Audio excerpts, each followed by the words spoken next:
Hello, and welcome to episode 2 of the Ask Away podcast. I'm your host, Sam. And I'm Tina. I cued her. If you missed episode 1, please go check it out. We did a bit more of an introduction of ourselves and some background on the podcast and what it will kind of entail and what you can expect going forward. Basically, each episode, we both will pick a random or, quote, stupid question and do a deep dive on it, and then we'll come back here and share our findings with each other and you all. So prepare to get some random information you probably never thought you wanted to know. You don't know that you need this information. Maybe it'll help you on a trivia night one day. Yeah. That's our hope. That's our hope. That's the goal of this podcast. It's very much trivia driven randomness. It's just okay. Yeah, so Tina went facts. First on episode 1. I'm going to go first with my question. This one, I, by the way, will be reading a lot off of my iPad. So if you're watching this on YouTube, it's okay. So will I. And I'm looking down, I'm reading my notes. That's what's happening. Yeah. Did I memorize my whole thing? No, I did not. Heck no. If you want me to have like a coherent train of thought and not end up across the world with my thinking, this is necessary. Oh, yes. As Sam and I just went, we will go off topic so fast. Yeah. Like just right now. We were talking the 10 minutes before I said action. We were getting our sillies out though. That's true. As you have to do. We all have to get our sillies out. Those who know us understand. It's also just we're not used to having a microphone, and it's really fun to have a microphone to play with. It's really fun. See, so here we are off topic, but that's we're already off topic. But no, it's okay. All right, it's good. We can jump into my question. I'm really excited about this one today. I did quite the deep dive. It's hard because you have to try to pick a lane and a focus for your deep dive, because obviously you could do a thesis on a whole 70-page paper on any of these topics. We have 2 weeks to do scratch the surface of research, so it's hard trying to pick that narrow focus, but I think I did pretty good. Yeah. I think I kept it interesting and didn't go get the too gist crazy. of it. Yeah. Exactly. Can't wait to hear it. I know. Okay, so I have a little intro to introduce my question to get your gears turning. All right.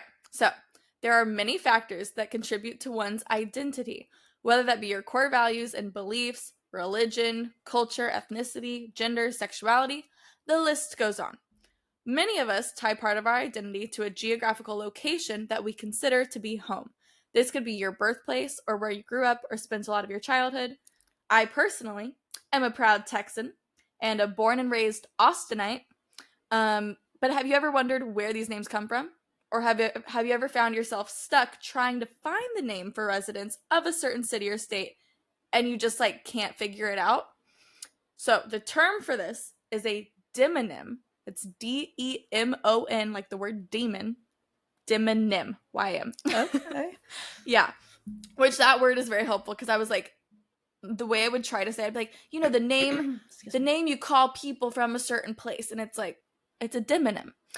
So the exact definition of that is a noun used to denote the natives or inhabitants of a particular country, state, or city. So, also worth noting, it makes sense. In the English language, at least, these are typically proper nouns, so they would be capitalized. Like if I said I'm a Texan, that would be a capital T. It is the name of a group of people, kind of. So yeah, which also there is another little definition I have for an ethnonym, which is different because you can be from somewhere, but maybe not your ancestry is tied to that location. So if the ethnonym means the name by which a people or ethnic group is known. So those are two different things. I'm born and raised in Texas, but my ancestry doesn't trace back to indigenous people of Texas. You know what I mean? That kind of situation. Yeah. Okay. But got it. Yeah, so I'm born in Texas. The demonym for a person from Texas would be Texan. So that's our little intro. When I thought to go down this one, I was okay, I wanted to know what is the demonym of people from random places and what determines that? How do you pick that name? Because a lot of them seem simple or easy, Texas, drop the S, add an N, Texan. It just sounds right. It makes sense. you don't necessarily know the rhyme or reason for it. It just sounds right. And so the very first thing I kind of did on the beginning of my train of thought with this whole topic, I was just kind of going over the ones that I know, like just random demonyms that I'm aware of. And I feel like it's a common experience that you don't necessarily know it, but like you can kind of think of a place and go through a few different suffixes in your mind, and like a bunch of them just don't sound right. Like it just doesn't sound right. And then you land on the one where you're like, no, that sounds right. And usually that's it. And it's like you can't say why, like not necessarily like a grammatical rule of why that suffix makes sense. It just sounds right. Right. That makes sense to me, but yeah. Like, okay, so my example, which I think this one's interesting because this is the first one where I was like, what is the rhyme or reason? Is there? Was like Florida and Canada. So a lot of places you can just add like an A in, like, or an in if it ends with an A.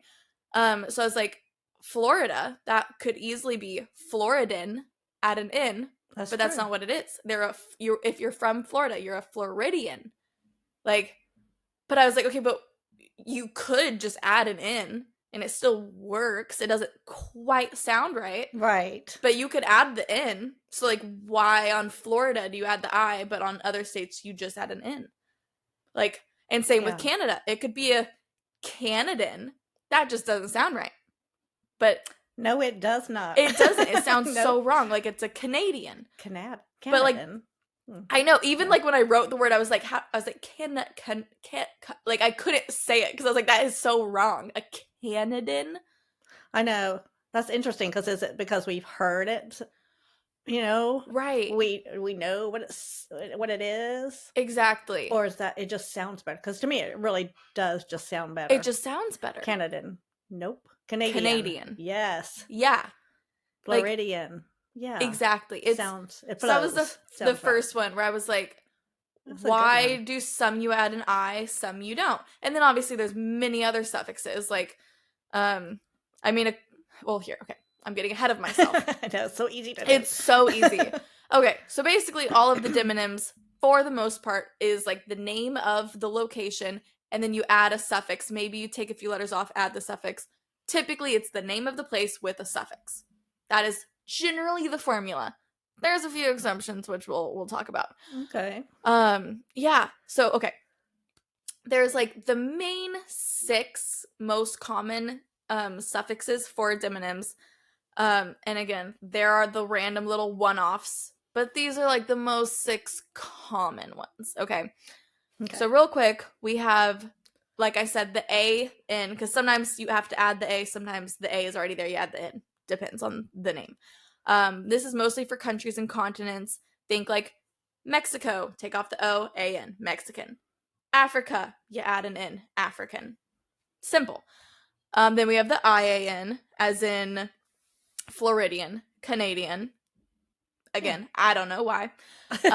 We have like ER, as in a Londoner, a New Englander.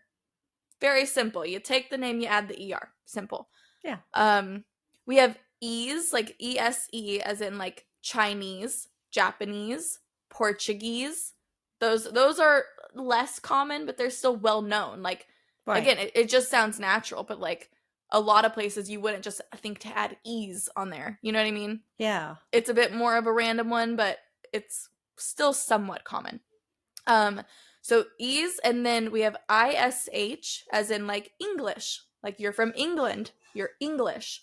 Which, what's interesting about the ESE and the ISH, those two are the 2 suffixes, at least of like the most common ones, that are kind of singular or plural. Like the way in the article that I read, they described it as you can't add the letter S and it becomes a plural. Like it wouldn't be English. Like you can't add an S and now it's plural. It's because both of those could be singular or plural. You could say I'm English or the English. I'm gesturing my hand as if it's a whole group of people. Like the English. Not the English is right. Or like no. Polish, the Polish, or I am Polish. Same with Chinese, like the Chinese as a whole, the whole population of Chinese people, or I am Chinese. Got it. So Yeah. those two I thought were interesting that I was like, Yeah. and I never thought about those that much, but I think those are interesting that they can kind of be plural or individual. Yeah. Okay, the last one I have a bit more interesting stuff about because I went down a Reddit rabbit hole about this one, which Reddit is a really happy, fun place sometimes. It is fun. Obviously. Yeah. Sometimes. But when it's interesting, like hyperfixations like this, it's interesting. It helped me get my gears going. So the sixth one on my list, at least, is ite, like ite, like I said, Austinite. Austin at ite. And I feel like that one's not as common, but on the certain ones where it works, it works. Like, which this one I thought is interesting. Again, don't have much of an answer as to why, like the method of this madness. But like, in my mind, Boston and Austin, they rhyme. But Boston, you're a Bostonian. But we're Austinites. Yeah. We're not an Austonian, and they're not Bostonites. Interesting. Isn't that weird? Because I'm like, you would think if we're going by like grammatical rules, you'd be like, okay, well, those two rhyme, so they're pretty similar. You would think they'd have the same suffix, but they don't. Yeah. Maybe because of the O-N and the I-N endings. Maybe. I don't know. Something like that. I don't know. But however, this one was interesting because in the Reddit rabbit hole I went down, they mentioned ite. This person, which isn't fully true, obviously I had to go do my own research on it. But first of all, it said it's like mostly cities. Like, first of all, I didn't know Vancouverite. Interesting. I guess I never thought too much about the Canadian cities.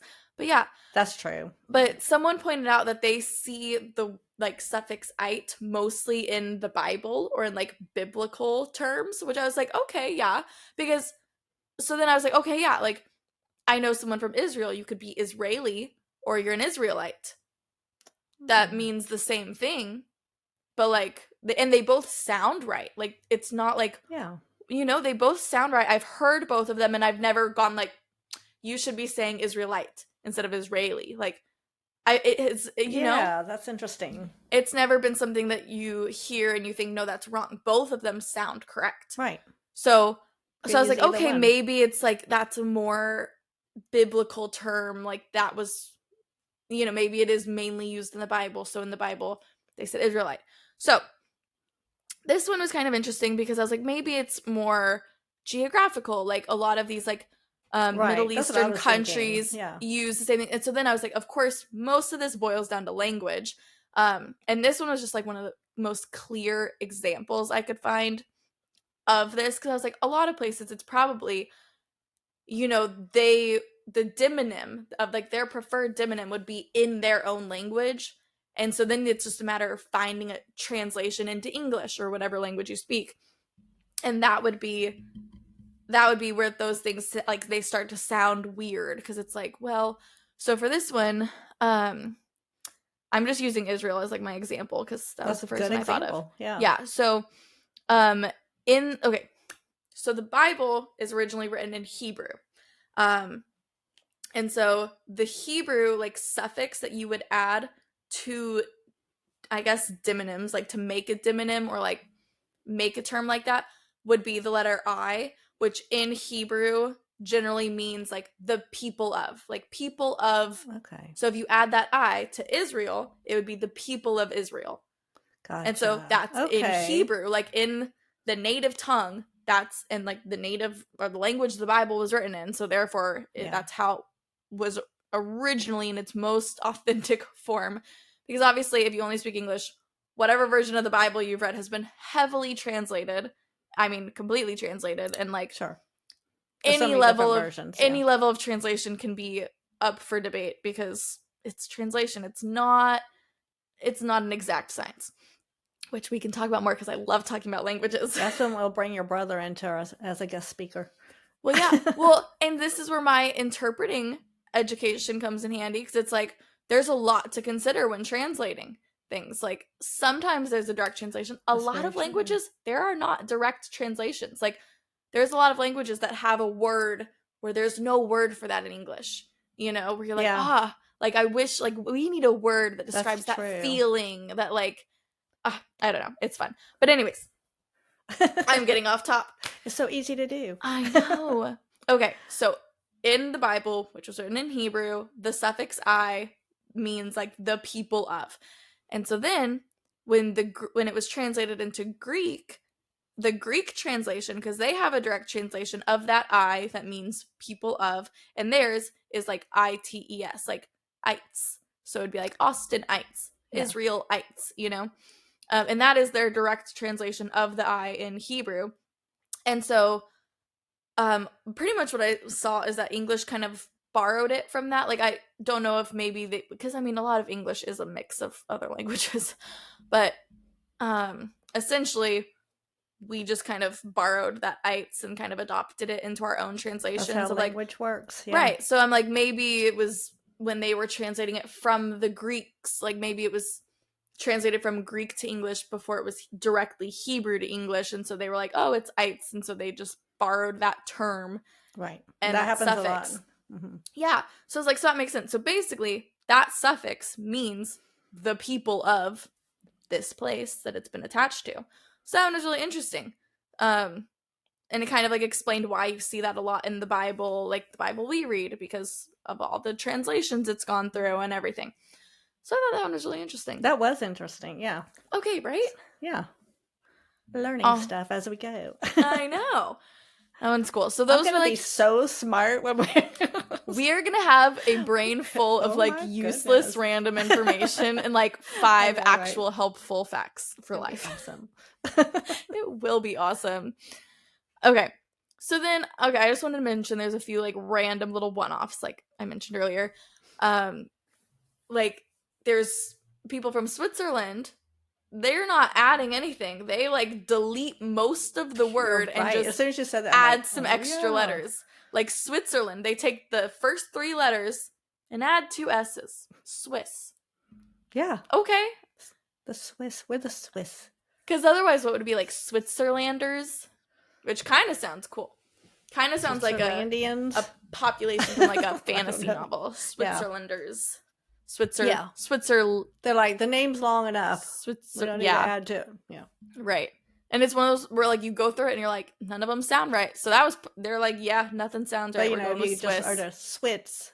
Swiss, probably just morphed into Swiss. Right. With the Swiss. And similarly, we have Thai, like people from Thailand. Thai. Oh. You just delete the second half of the word. And it sounds right. Shorten it. Yeah. It's like, it's funny. And then same with, there's certain ones where it's like you can just add man or woman to the end of it. Like a Frenchman, an Irish woman, an Englishman. Okay. Pop off, I guess. Yeah. I'm like, makes all right. sense. We know exactly who you're talking about. Exactly. So, yeah. So I basically I'm like going through my notes. That's cool. But, yeah. Well, this is how I keep on track, because otherwise I'm all over the place. But basically, I mean, the direct answer of like what is the rhyme or reason for the suffix, it all is just a big like melting pot of different languages and translations over the years. And honestly, like the more I got into it, it really reminds me of, when people like how we're Swifties, like we're fans of Taylor Swift, so we're referred to as Swifties. Are. Yeah, if y'all didn't know, we're proud Swifties. If she's listening, a girl can dream. She will listen. Manifest it, mama. Manifest it. It's gonna happen. Yeah, she will be a fan. You know what? But you know how I'll we're DM Swifties. her later. Oh, what if you just called Taylor up? Just call her up and say, hey, episode 2's out. Hey, I don't know if you heard. Episode 2 of Ask Away is out. Tell your friends. You might want to listen. Yeah. We talked about you a little bit. Okay, here we go. Your name came up. Off topic again. Lock in, Tina. It's kind of on topic. It's okay. No, it is, because we're talking about the term Swiftie. That's my example. Thank you. That's right. We're totally on track. We're professionals.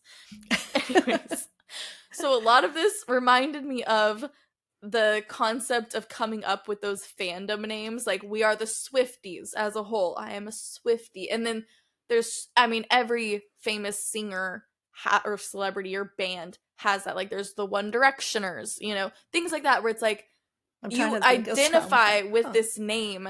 I'm like shaking my camera, but I'm identifying with a name of like a group of people who supports this artist or whatever, things like that. And there have been examples where the artist themselves will say like, yeah, I think like my fans are called this. And the fans are like, no, we're not. They're like, that is not our name. Like, we will let you know what we're called. And it really, it's like they like That's reject so it. And funny. like they could print it on t-shirts and the fans are like, you know, that's not our name. Like it's like decided by the people, by the group, by the fandom. It's true. And it's established that way. Like, because sometimes it's like, I mean, some people's names, it's harder to come up with a name like that. And so some, they're like, nope, this is our name. It's already been established. And a lot of it, it's like through inside jokes that develop in the fandom, because there's always a big online presence. Like right. everyone is messaging each other and like posting and whatever. So inside jokes develop and like different things that like the fans, the supporters resonate with, and they're like, this is how we identify. And sometimes the artist is like, I do not like that name. Oh, I know. But it's like the well, artist typically, like, it's nice if they agree with it, but sometimes they're like, I don't like that name. And it's like, it's not about you, bro. We like, need to look up one, like, who doesn't like what they're called? Like, I know there's some, but like, I can't remember if Demi Lovato doesn't like theirs. What is it? Do you remember? I think they're like Lovotics or something like that. Lovotics. I don't know. It's not bad. Don't take my word for that. We'll I'm look not that 100% up sure. Or anyways, anywho, back to my point. Anywho. But that concept of it's like decided by the people, no matter who's trying to force the name on them. A lot of that is true for demonyms of these people. Which brings me into my next point, because it's like a lot of it is influenced by language and history and past cultural crossover and all of that. There's history and language behind a lot of it. But it also just comes down to like, what do the people like? What do they vibe with, you know? And so to that, there are informal demonyms. I'm going to say there's like two categories, at least that I'll discuss right now. So what we just discussed, like with those suffixes, those would be formal demonyms. Like, you know, if you look it up on Google, that's what's going to come up. But if you know, like people from Australia, they would be Australian. Formal demonym. Informal, they're Aussies. And that's like...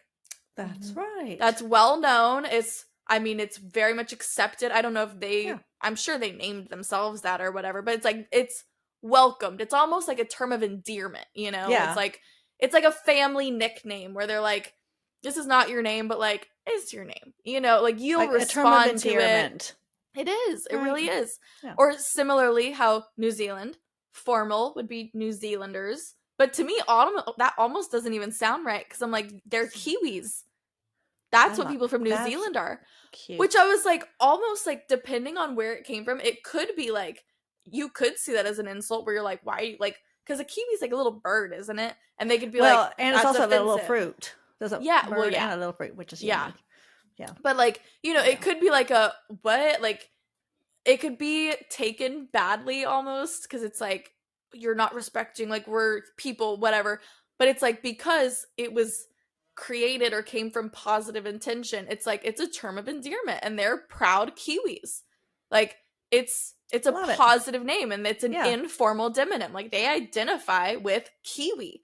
So it's like, there's those where it's, I see them kind of as like familial nicknames, you know? Like, you go up to the family reunion, this is not your name, but everyone knows you by it. You respond to it. It's welcomed and like owned, where they're like, it's like prideful. It's not a shameful name. No. So then we have the second category, which we just have to mention because we're all about educating, and education stops hate. That's so the second group of informal demonyms would go into the territory of like ethnic slurs, which is the opposite of the familial fun term of endearment nickname. Yeah. So that one, I tried to find like examples of that. Necessarily, like, I wouldn't come on here and say them, but I wanted to like find an example. I couldn't find an exact example, because almost like I wanted to be able to say like, if you don't know, here's what you shouldn't say, but I couldn't find like an exact example. But essentially, if you are unsure of like the demonym for a certain group of people, err on the side of caution with the very basic one. Add a suffix. Even if it sounds wonky, just add an ER on there and be like, they're New Englander, Like, Right. just err on the side of caution, and then let someone who's from there correct you and be like, oh, this is our demonym. This is what we're called. Like, just so you're never in the position where you're accidentally offending someone. Because no one wants to do that. Right. You shouldn't if you're a good person. Yes. But yeah. So that's right, Sam. Yeah. We'll shame you. We will shame you. Shame. Don't be bad people. No, don't be bad. But yeah. So it's like, so that's why I was saying, like, Kiwi, like, if it came from a bad place, like, that could be seen as, like, that's not our name. Like, where did that come from? Like, right. If it was that context, but I it's think not. it's cute as heck. It is. And I mean, they own it. They're proud Kiwis. Yeah. But there are names that, come from a place of hate and, like, very bad parts of history where it's like, let's do better. Let's read a book and educate ourselves. Yeah. So always err on the side of caution if you're unsure, and then just ask someone directly from the source. Hey, what do I refer to you as? Like, what do I call you? Always ask. Always ask. Because what's our motto? The only stupid questions are the ones you don't ask. Put it on a t-shirt. All right. Oh my gosh. Here we go. All right. I'll wrap mine up pretty quick. Maybe. We'll see. You talked a lot last time, so it's my turn. I know. It's so funny. But mine's it's actually going to balance out just great. Okay, so perfect. I'm almost done. Now we're going to narrow a bit more onto the United States. So like the specific states themselves. Because that's kind of where I started after I was like, Floridian, Canadian, what? I found a list of all of the 50 states' demonyms. So first, we just have some like funny random ones. Like I said, with the Kiwis and the Aussies, we got some weird state names, because for the most part, I can go through the list and like figure it out in my brain. I'm like, yeah, this would make sense. That would make sense. So Indiana, I guess you're an Indianan, but they're Hoosiers. Hoosiers. Yeah, they are. I've never heard of that, but if you're from Indiana, shout out to you. Okay, this Hoosiers. One, I just moved to New England, so I'm like a New Englander, if you will. But so I've heard this one. Well, okay. First, for Massachusetts, they are Bay Staters, because it's the Bay State, I guess. Bay, like B-A-Y, Stater. Oh, Bay Stater. Bay Stater. Or, when I looked it up, it said, or Massachusetts, like, literally just the name of the state, no suffix, like, which I don't understand that. Like, I don't know if you're supposed to say it differently. Massachusetts. Yeah, like, if there's, like, different inflections. Yeah, exactly. I don't know. But yeah, this one I have heard, because one of my boyfriend's friends, she's from Massachusetts and moved to Rhode Island, and she was saying it's, like, the stereotype that people from Massachusetts are, like, more aggressive drivers than people in Rhode Island. And so they're massholes, which she said it. Okay, she's from Massachusetts. She's allowed to say that. Not coming from Sam. And honestly, the way she said it, it kind of sounds like they take that name with pride, too, where they're like, hilarious. Hell yeah, we're massholes. Like, get out of my way. I don't know. Dad and I were coming to... Well, it was when we were in Maine and we drove through Boston. Oh, yeah. Flew in and out of there. And I was like, rough. My gosh. Yeah. I was like, okay, we're back in Austin traffic, which is not swell. But it was, I think Boston was worse. Jeez. I wasn't even driving. I was like, it's the navigating for you. Get on the right lane. To the left.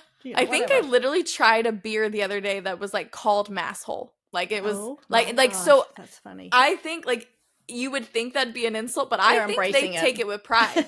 I think they are proud massholes. They're like, yeah, get out of my way. That's hilarious. So I'm like, all right. I'm sure some of them are like, no, we're swell, we're great. Right. And there were a lot of nice people there. I'm sure. Yeah, but then we have Wisconsinites or cheeseheads. Cheeseheads. Yeah, what does that come from? That's like a Wisconsin cheese. I mean, cheese. Oh, I thought there was like a football team. They wear there's because don't they? Yeah, they wear hats of cheese. I feel like every time I see the hats of cheese, there's a jersey with it, so I've associated it as one. Yeah, I'm not a sports gal. I don't know. My dad's family was from Wisconsin, like a cheese team. Went there. The Wisconsin Cheeseheads. I don't know.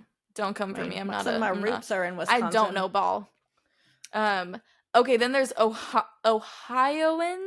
Mm-hmm. Or Buckeyes. Buckeyes.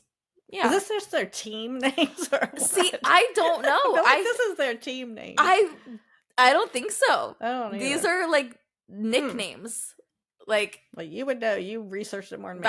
That's what the internet told me, man.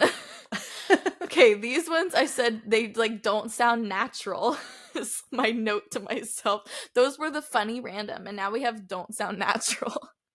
So Illinoisan, which I just think sounds like the word ill and annoying. It does. Like, you're ill and annoying. Illinoisan. That's not good. You're Illinoisan. Illinoisan. But you say it right. Illinoisan. There's still a little S in there. I'm an sitting there Illinoisan. Minding its own business. Okay, this one, I checked the pronunciation. Sure. Did I already forget it by this recording? Yes, I did. It's the one for Oregon. It's like Oregonian? Oregonian. Or Oregonian. Yeah. It's hard to say. I know. I have some in my notes. I have phonetically spelled out words because I'm like, what? That one is just weird. Okay, this is my favorite because of my note next to it. There's Utahns, which to me is just like croutons. The Utah croutons. I can eat those or as futon. A Utah on a futon eating croutons. Okay. Don't. I also have been watching the Secret Lives of Mormon Wives, and so Utah's been on my brain. Utahns on futons eating croutons. It's cracking me up. And here we go again. Anyways. Welcome to the Tina and Sam show. That was 30 seconds. It's fine. I know, exactly. Okay, there's also Washingtonian. I can only assume that's how you say it. Washington, but Washingtonian. You're washing Tony in something. Washingtonians. I mean, what's that? Washingtonian and what? It makes sense. It does. We crack ourselves up. No, it makes sense. And it's funnier when you explain the Washingtonians? You're washing Tony in what? What are you washing him in? You're washing Tony. So bad. Anyways. There's also New Hampshireite, which I think just sounds interesting. It's like I don't know what would sound better, but it just sounds I think that's it. That's a good one. And this last one, at least of that list, really hammers home my point about the people pick their name. They're like, you know what? This is what we're called, and you're gonna call us that. So Michigan, pre-2017, they were Michiganians. But now, after 2017, they're Michiganders. They said Michiganians is too much to say. Now we're Michiganders. Yeah. Which I was like... Who decided that? And that was like recent. It was probably like the people, but they were like, guys, this is stupid. Michiganians? Like, I hate this name. I don't identify with it. It doesn't feel right. Michiganders. Yeah. I'll look that one so up. I think that's that one really was nice because I was like, that just proves my point. Did the people vote on that? It has to be. Like, it's the people's choice where they're like, that is not our name. And then they're like, this is our name. And if everyone feels strongly about it, it happens. Because they're... I mean, who's going to fight them on that? They're like, it's not that deep. Like, fine, you want to be Michiganders? You're Michiganders. And we will respectfully call you Michiganders. Yeah. Okay. Fun fact. Oh my gosh. Okay, I kind of still have a little bit, but whatever. It's fine. I will wrap it up, okay? Gosh. That's fine. I can do as much or as little as I need to. Okay. Ours are kind of tied together a little bit. I like it. So it's good. All right. I'll try to speed round. So this one I think is interesting. It's in regards to Hawaii, which, I mean, all of America had natives, like Native Americans living there. So technically, all of the America. That's a whole other subject. Thing. But there are Native Hawaiians, right? Like, who are very proud to be Hawaiian. And so this I really like because if you are from Hawaii, like if I had been born, I'm a little white girl. If I had been born in Hawaii, I would not be Hawaiian. I can be a Hawaiian resident. I can be local. but I am not Hawaiian. I'm picking up what you're throwing down. Yes. Because I get it. I get that. Yeah. And so what's really interesting is, and also with that, it was like, if you are Hawaiian, like native, you're Hawaiian, but they may also have other demonyms they identify with based on like the tribes and the islands and whatever. But they're the only ones who can be Hawaiian if that's how they choose to identify. And so it was interesting because it said, even if you're born there, if you have no indigenous ancestry, you're a local, not Hawaiian. Okay. To be Hawaiian, you must have ancestors indigenous to the islands before the year 1778. I respect that. And it makes sense. And it's nice, like, they're like, you're local. Like, yes, you were born here. Like, and I'm sure it's like, if you respect the customs and you're cool, yeah, you're local, but you're not Hawaiian. Right. I wonder what percentage is like truly I think I saw something. I didn't like dive down this rabbit hole, but it was like, I think they have different state programs where like maybe there's aid given to true Hawaiian natives. Yeah. But it was like certain programs, they do require like a certain percent of like your blood to be indigenous. So that was interesting. I was like, okay.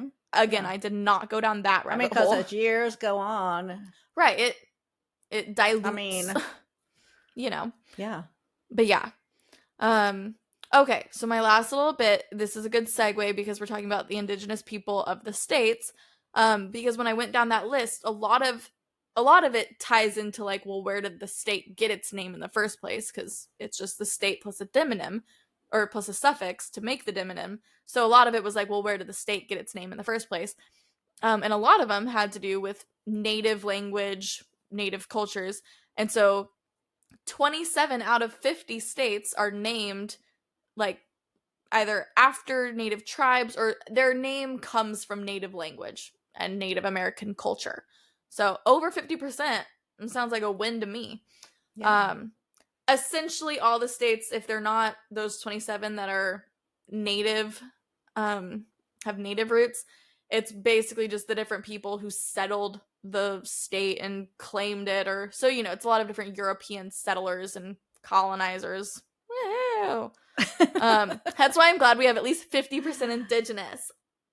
But yeah, so couple fun examples of like the names pretty much. So California, this one shocked me. This is just where it got like it's the state's name, which then obviously leads to being a Californian. Okay, I have to read this one. It says, it's generally agreed that Cortez first applied the name, and the origin is traced to the name of an imaginary island in an old Spanish romance novel written by Montalvo in 1510. The island is described as an earthly paradise, abundant with gold and precious gems, and the name likely has deeper roots from the Arabic word Khalifa, meaning leader, which was adapted into the Spanish novel. So California is literally named after like a Spanish romance novel from 1510. 1510. Which honestly seems so fitting for like what California is in our country. Like it's Hollywood, like very much the entertainment realm. So I think that's so funny. Interesting. I never knew Spanish romance novel from the 1500s. Interesting. So yeah, that one was interesting. Who knew? For real. Like, okay. Trivia question. How did California get its name? Yeah, Spanish romance novel, 1510. There you go, guys. There you go. Yeah, and then we have Iowa, which got their name from an Indian tribe. I'm not going to try to say it, but... I hear you, sister. The name of the Indian tribe... gosh, I'm sorry. I copy and pasted this. It says Indian. It's Native American, first of all. So, I'm like shaming myself for copying and pasting. But okay, so Iowa got their name from this Native American tribe whose name means sleepy ones or drowsy ones. So like Iowans are just sleepy little drowsy ones. And I thought that was hilarious. Yeah. And then let's see. Okay, so basically a lot of the state names, like I said, 27 out of the 50 came from native language. What was interesting is a lot of them, the names came from either the names of the tribes or bodies of water. Like there were a lot of landmarks, like mountain ranges, but a lot of it is bodies of water. Like the state would be named after the native name for a river, like a very important river, a very important lake, coast, like lots of bodies of water is what our states are named after, which I thought was really interesting, which makes sense. It does make sense. Yeah. I mean, water is the source of life. Like if you're setting up your tribe, you're going to live near the water because that's how you survive. Yes. Like, exactly. So it makes sense that water is very important, and a lot of our states are named after important bodies of water in native languages. So, yeah, like a lot of them, the names literally mean like muddy water, cloudy water, father of waters. Okay. It's pretty interesting. So, that is. Yeah. That makes total sense because if you're, that's what you do. You kind of look at your surroundings and go, what should we call this place? Right. Yeah. Or ask the natives. That's right. Right. And they're like, oh, we call it this. And they're like, okay, cool. It's that. It's like. Exactly. Yeah, because they already named it. Exactly. Okay. I'm done. I will hop off my soapbox. I'm so sorry. We've been talking, 52 minutes, but 10 of that was us chit-chatting before I started it. So. Well, a lot of mine kind of is intertwined with yours. And I was like, oh. I'm so glad. I know. So, I mean. We're being cohesive today. Yeah. That will not always be the case. Because my question for the podcast was, why do we call things what we do? Which is a whole lot of what you were talking about with, your segment. Yeah. And the short answer is, look at me just getting right to the facts. Why do we call things what we do? The short answer is because humans agreed to call them that, which makes total sense. As you were talking, I'm thinking, Yep. Because we got to call it something. So everybody has to kind of think, oh, what should we call this? Right. Yeah. When I started looking into my topic, like why, because I mean, as a kid, I would always wonder, like, why do we call things like sometimes I'd wonder, like, why do we call a tree a tree? Right. Why, like, I'm thinking nature. Why is grass called grass? Right. Just things. All the things. Every single thing. Just think of I always think about animal names because it's like someone discovered that animal. Yeah. Or like. Well, yeah, exactly. I mean, there's biblical reasons for naming of animals, but there's also animals that are discovered now that are. Right. And then they have scientific names and. Right. Like common names. Yeah. Lion, tiger, bear. Yeah. Right. Like they all have like the genus names and all the science. Which I wouldn't even try to. No. But. No. So those have scientific reasons. Yeah. So what Sam was touching on with all the things she was talking about, like language is really just a shared system of symbols and words, and so that we could name things, ideas, or actions. Right. A lot of our words come from sounds of things, like onomatopoeia. Remember learning about onomatopoeias? Uh-huh. I love that word. Onomatopoeia. Like buzz. You hear the sound, and it sounds like this buzz. Yeah. Mm-hmm. So you're thinking, oh, let's call it buzz or bang, or even moo, like a cow mooing. It goes moo. Yeah. Or like tick tick tick tick. Yeah. Tick. So things like that. Yeah. But thinking back, like how things were named way back in the day, I touched on that, kind of delved into the languages a bit. I looked up, I was like, okay, how do I even start to look into this? So I looked up the word mother. Why? Because I'm a mama. I just thought, I'll just look up that word. So I'm going to read my notes on this one. Okay. Because there's something I learned, and now y'all are about to.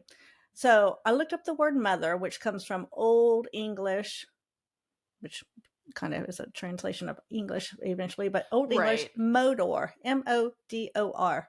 M-O-D-O-R. Is how mother would have been said, pronounced, spelled, whatever. Yeah. Which traces back to, drum roll please, because this is something new. All right. I did on the microphone. A Proto-Indo-European version of the word mother, which I cannot even pronounce.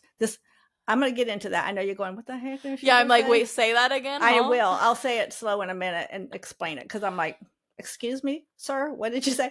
But there's a version of the Proto-Indo-European word mother. Can't even What are you saying? Proto-Indo-European? Proto-Indo-European. What does that mean? I'm going to tell you right now. Okay. Proto-Indo-European, or PIE, P-I-E. Pie. Okay, I can handle pie. Way easier, I know. Is not a real, I'm doing quotation marks, it's not a real language in the sense that it was never written down. So this this pie, we're going to just say pie. Yeah, it's like language. spoken. This pie language was never written down, but it was a real, okay, I'm going to say this slow and read it. But it is a real scientifically reconstructed hypothetical language. That's a whole lot of lots, right? That served as the common ancestor of all Indo-European languages. Oh, okay. Never heard of it. So I looked at that, and there's this chart. It has like think of a sunshine with the rays coming off of it. So it's like this chart with 15 branches coming off of it. Right. Circle at the top, 15 rays of sunshine, branches coming off of it. And all the Indo-European family include a vast number of languages, one of them being English. So English derived from this Pi language. This like mother language. Yeah, this mother language that was never even written down. And I'm like, well, how do you know then? How do you know? Yeah. What? They said they just pieced it back just together. Traced back. So English. And then I'll look at my little chart. Yeah. It's like English. Weird. I can't even find it, it's so small. And then like Middle English, then Old English, and then Northwest and East Germanic, then Germanic, and then Pi. So they trace it back. Wow. It's so weird. So some scientists, just got all into it and just traced it back all the way back to this Pi. And it's all these languages, mind you. It's like, it's English, Spanish, Hindi, Russian, like all the languages that we need. Icelandic, Swiss, all the things. And I was like, oh, that was interesting. So that's something I learned. Huh. Yeah, so I knew that. Proto-Indo-European. I even asked Brody about that, my son. Who is, he delves into things like this. And he was like, oh. He's a history boy. Yeah, history boy. But also, here's something I learned too, which we know this. Meanings of words change over time. Right. Like, we know that. Like, the word awful. Awful. What does that mean? It's not great. It's not good. Right. It once meant awe-inspiring. Oh. Awful. Full of awe. Sense. Get it? Full of awe. That's sense. Like a totally opposite meaning. Yeah. So that one kind of makes, I was like, oh, okay, that makes sense. Girl used to mean any young person, not just a female one. Huh. What? There's a trivia question. Yeah, it's super interesting. This is just how like slang works. Like when people are like, I need you to translate the younger generations for me. Where it's like, because if someone says like, you're a baddie, or like, bad means good. Yeah. Like, where it's like, exactly. Yeah. Yep. You just have to keep up with the way language changes. It's a great example of why, how things change. There's all kinds of words that back in my day meant one thing, and now it means something totally different. Yeah. So like names reflect human perception. That's kind of what you kind of touched on. Like the word sunflower describes a flower that looks like the sun, or faces the sun when it's the sun. Yeah. I'm kind of skipping through because I know we learned some stuff. So really, things are called what they are because people needed to communicate. That's the whole reason. And they agreed over time what to call something. Right. Why is a tree called a tree? Because people put together this word to describe this tall thing with branches and leaves. Yeah. That's exactly how it works. Right. It's like, otherwise you're never going to get anything done. Right. You have to agree on a word to call things. You gotta make up words to name things. Like, you can't just draw it out on things all the time. Right. And the truth is, no one person decided what to call things. Like, language didn't appear all at once. Like we were talking about, it just grew slowly and over tens of maybe even thousands of, or hundreds of thousands of years. Yeah. Here's another word I learned. Etymology. Ever heard of it? Etymology. Thought you were going to say edamame at first. I know, but I didn't. It's etymology. The study of word origins and how their meanings change over time. So if you ever wonder, like, why is a tree called a tree? In certain dictionaries, under the definition of a word, not all dictionaries have this, so you have to find the dictionary. It will have a section that with the title etymology, and it tells you the source of the source of the word. What? Yeah. I couldn't even find a dictionary in our house. I am not kidding you. I was like, hey, honey, where's our dictionary? And Dad went looking all over the house. We have 14 of them. I go, I can't find one. Can't find it. So we got to get one. And if we do, we're going to get one like that. So language goes back 50. We don't know exactly how long ago, but right.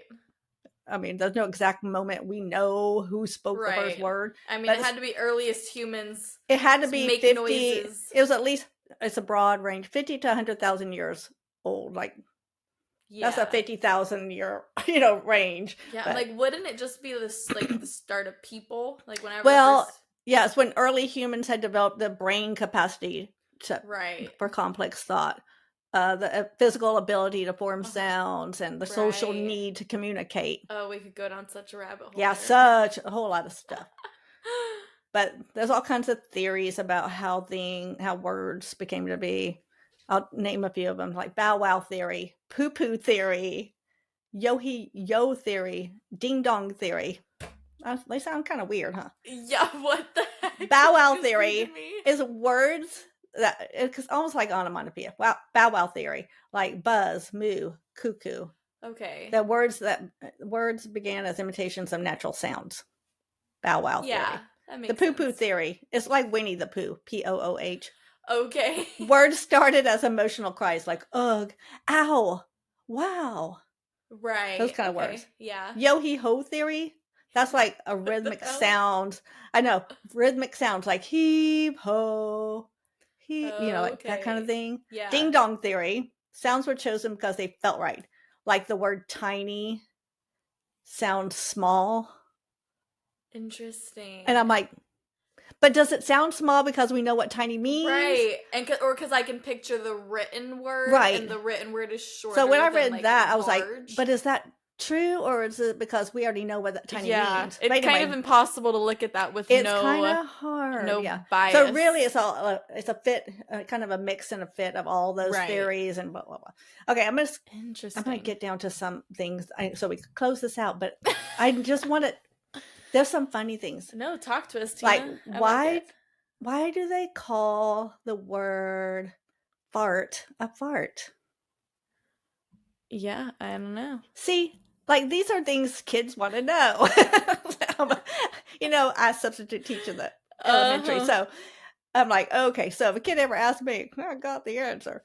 All right. So when we can think the Old English again, just like mother, and started that different word for mother. Like the pie one? Yeah. Okay. Pie English? They actually had a word for the evacuation of interior gases from the body, the Old English. Oh. The word was, this is how it's spelled, Feorton, Bjorton, which translates literally to breaking wind, which some people say, oh, I just broke wind, or passed gas, or they don't say fart. They want to be, I just passed gas, whatever. But it means breaking wind. And we can only assume over time it just morphed into fart instead of Bjorton. So you're telling me whichever scientist went in and did all that tracing back in all of that, he found the root word of fart? I don't know if that's the case, but that's bonkers. I mean, it was Old English. Like they found they traced back the history of the word fart. That's crazy. I mean, yeah, because Old English had a word for it. That's someone's job. Like someone's life's work right there. Yeah. Language studies for sure. Words that make sense. Backpack. Yeah. A pack you put on your back. Yep. Cheerleader. Lead in the chair. Lead in the chair. Woodpecker. Yeah. A bird. What's he doing? He's a bird pecking the wood. Fireplace. A place for the fire. It is indeed the place for the fire. Okay, here's my wrap up, because this one I was like, even told Dad this one, I was like, hey, do you know why or where we got the word Bluetooth? Like Bluetooth. We use Bluetooth we use it, we say it, That one's Bluetooth? Not a backpack kind of word. Bluetooth. There ain't nothing blue or tooth about it. I'm going to read this one because it's okay. Quite interesting. All right, so the wireless technology that lets you listen to music in the house or phones, you're like, why is it called Bluetooth? Its name, according to the company, was inspired by 10th century Viking king Harold, Bluetooth in quotation marks, Gormson, known for uniting warring tribes of Scandinavia into one kingdom. So it's a uniting of warring tribes into one. So it's kind of, you'll get it in a second. Yeah, I'm confused. Just as Bluetooth technology aimed to unite different devices and industries with one standard.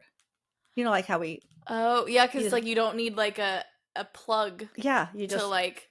Yeah, you don't need a universal plug. It just can connect. The iconic Bluetooth logo on our phone. Look at it. I'm like looking for it. I'm like, where is it? So the logo on... I know, I had looked it up too when I read this. I know, it's a combination of the king's Nordic H and B initials. So they didn't do the Herald. They did the H for Herald and B for Bluetooth. And it's the Nordic initials combined. Kind of looks like an asterisk and then a B with pointy humps instead of round humps. Right. But here's where the whole Bluetooth name came from. Besides, like, why is Harold called Bluetooth? You know, Harold Gortzman, King Harold. Because a dead dark blue or grayish tooth that he had this, he actually literally had like a dead tooth. Yeah. This is why he had a nickname Bluetooth. And that's where the name... That's why we call our... Like, I couldn't have guessed that in a million years. Yeah. So the name of Bluetooth, the, like, groundbreaking technology, is named after the dead tooth of a Viking king. Of a 10th century Viking king. That is bonkers. Isn't that interesting? And it's because, you know, just because he, like... United made everyone tribes. Hold hands and sing songs. Yes, he united warring tribes of Scandinavia into one kingdom, and they thought, that's, you know, that's people naming something to give it a name. But that is so... I mean, but if you're the creator, it's like the creator. He's just like, let me pick something that feels right, and he must just have like a hyperfixation about that Viking king.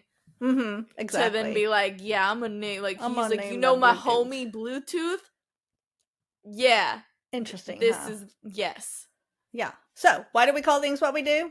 Wrapping it up, because our ancestors made noises to label the world around them, and over thousands of generations, those noises turned into shared words. Like, you know, you put things together and make a word. Each culture's words drifted, evolved, and sometimes blended, like you were talking about with the names of things. Yeah. Through things get trade, shared a lot. migration, even like imitation, whatever, borrowing from something else, and created thousands of languages we have now. Wow. Yeah. And there's still more and more words being created daily. And oh my gosh. I want so badly to go to a trivia night where the Bluetooth question is asked, and I'm like, y'all don't even know who just walked in 10th here. 10th century King Harold Bluetooth Gormson or whatever. I can't even say it. They'd be like, how does she know that? They'd be like, what? But yes, my great granddaddy. That's a wrap, and that's a wrap. Oh my gosh, that was good, and ours really did tie together. I know. Was cool. You guys, we didn't plan that. We did not plan that.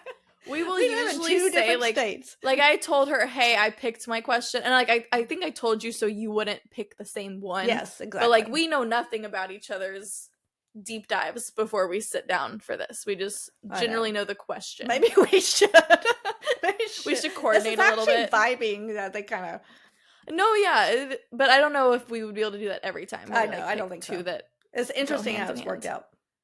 Yeah, it's fun. Who knows? Maybe next time we'll switch to doing like one question like per episode, because I know I think it just depends on the question. Like maybe we'll be like, hey, my question needs a full episode, so let's do 2 or something like that. So hang in there, my friends. Or let us know. Give us feedback if y'all think 2 shorter episodes would be better, or you like one long episode to listen to in one go.